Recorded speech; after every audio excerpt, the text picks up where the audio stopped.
yang pernah hadir di tempat ini dalam rangka untuk mengikuti seminar nasional dengan tema meningkatkan kualitas demokrasi di pemilu 2014. Moderator untuk masuk sesi diskusi.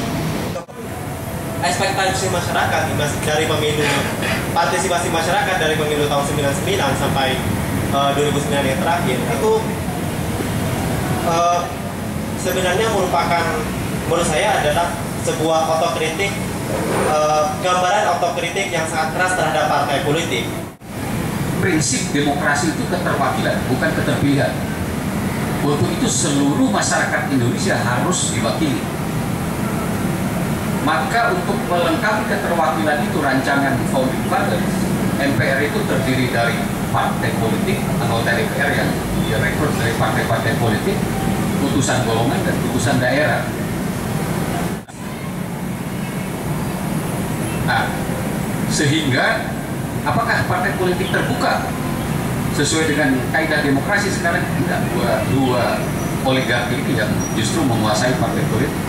Media sama, media juga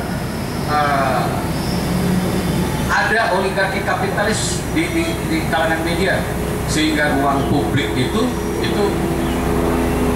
boleh dikatakan dikooptasi oleh segelintir kapitalis. Nah, untuk itu maka saya kira perlu ada perbaikan ke depan kalau kita ingin menuju pada kualitas demokrasi yang lebih bagus.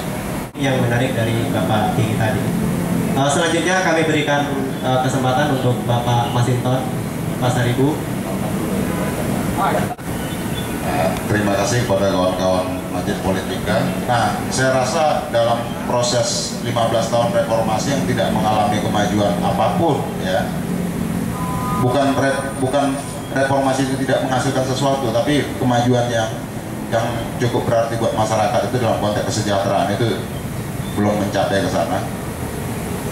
Demokrasi hari ini umpama kebebasan kita berkumpul begini, ini adalah buah dari reformasi, kebebasan pers, mendirikan organisasi apa segala macam itu buah dari perjuangan reformasi itu. Tantangan untuk meningkatnya kualitas demokrasi ke depan, tentu partai politik adalah salah satu instrumen dalam negara demokrasi.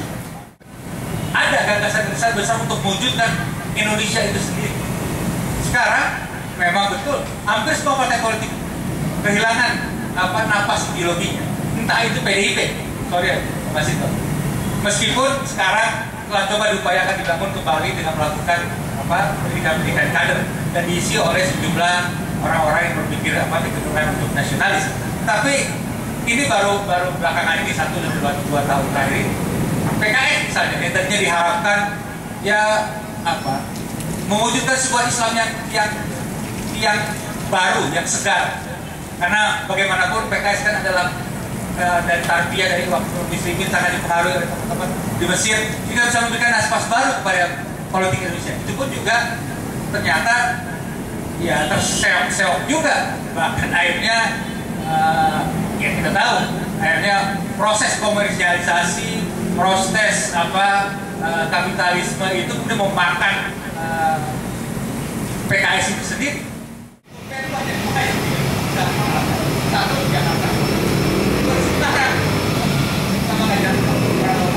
Di tempat lain, meskipun buruk, sebelum buruknya itu Reformasi itu kan diawali pergerakan 98 begitu. Nah, hari ini aktivis 98 kemana gitu? Ketika demokrasi itu sudah kebebasan, kemudian kebebasan versi sudah bebas, nah mana pengawasan aktivis 98 itu terhadap perubahan yang sudah dilakukan kemarin itu gitu. Apakah mungkin dengan kualitas demokrasi kita yang tidak terukur itu menjadikan indikasi bahwa negara luar pun bisa akan melihat Indonesia tidak bisa menjadi contoh demokrasi yang cukup sehat? Jadi sistem demokrasi itu harus dikawinkan dengan kultur masyarakat setempat. Kalau tidak match dengan kultur masyarakat setempat akan gagal. Nah, menurut saya, menurut Angkatan Darat, bahwa justru demokrasi yang dibangun oleh para founding fathers dulu, Bung Karno CS. Itulah demokrasi yang membumi di Indonesia. 98 itu adalah gerakan yang dipelopori mahasiswa pada saat itu memang bagian dari kesinambungan pergerakan sebelumnya gitu dalam menentang otoritarianisme Orde Baru yang sangat anti demokrasi itu. Nah lantas dalam 15 tahun reformasi dan demokrasi ini kawan-kawan aktivis 98 kemana? Kan gitu. Nah kawan-kawan aktivis 98 itu bukan tidak setia dengan idenya, tetap setia, tapi ada proses reformasi yang dibajak. Nah gitu loh, dibajak, idenya dibajak, kemudian orang-orangnya itu juga orang-orang yang menunggu di tikungan kira-kira gitu ya. Nah kemudian ide reformasi ini diambil oleh mereka dan kemudian hanya dijadiin jargon saja, tidak dilaksanakan. Makanya saya katakan tadi bahwa pentingnya kita secara pribadi atau dengan orang-orang lain membentuk asosiasi-asosiasi yang bersifat sukarela ataupun terorganisir untuk kemudian menjadi pengawas, pengontrol, bahkan kemudian memberikan masukan kepada partai politik.